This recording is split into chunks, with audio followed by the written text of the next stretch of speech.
All right, ladies and gentlemen, boys and girls, welcome back. It is Dave. It is the Real Music Observer, observing real music in real time for real people just like you right there, over there, me right here.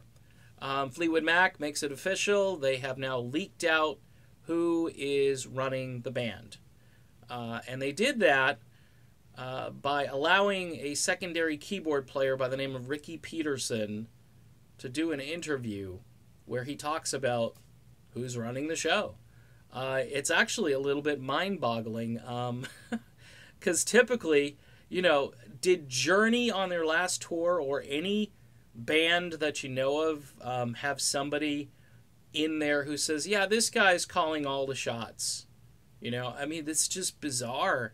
And it shows, I guess, the level of animus that has suddenly sort of come out of nowhere, literally, against this guy, Lindsey Buckingham, who really just got the shaft like you wouldn't believe. So anyway, Peterson goes on to just say, yeah, Stevie Nicks is calling all the shots. When we're up there, and he's, by the way, this guy is happier than a pig and you-know-what. He's just rolling around up on stage with these guys, chance of a lifetime, secondary keyboard player.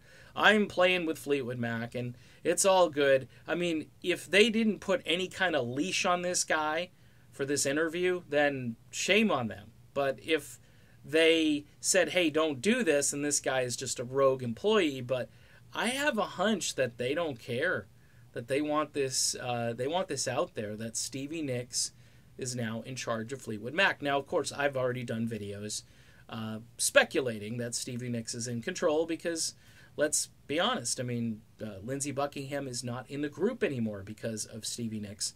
But now things have kind of gone even further, where probably decisions on the spot are being made by Stevie Nicks.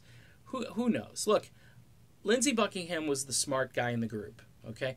Maybe to a fault. Maybe his style, which, he's very much a technocrat. His brain is working. As you're talking, his brain is working. You can just see the wheels turning.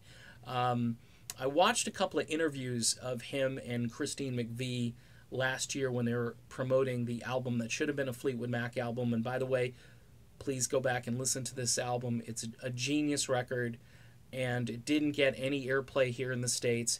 And it suffered because American radio sucks. Okay, can I just say that again? Back on the last album, you had airplay on a couple of tracks, Peacekeeper, and a couple of other songs on that record actually did get some airplay.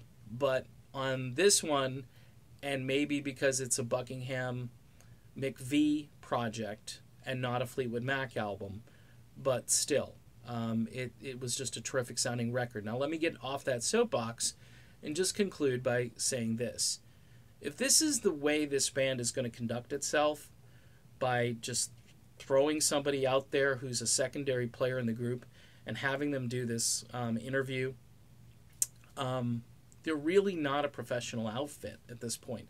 I don't know who or what. I know Azoff is the manager, but they typically have a secondary person who does PR and handles all of that stuff kind of like a liaison.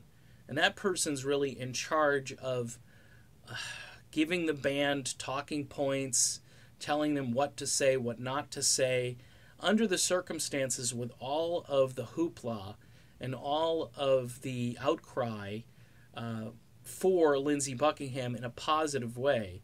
It really would have been probably a good idea if Ricky Peterson had kept his mouth shut. All right, I'm done with this video. A little bit disgusted, but Stevie Nicks running the band. There you go.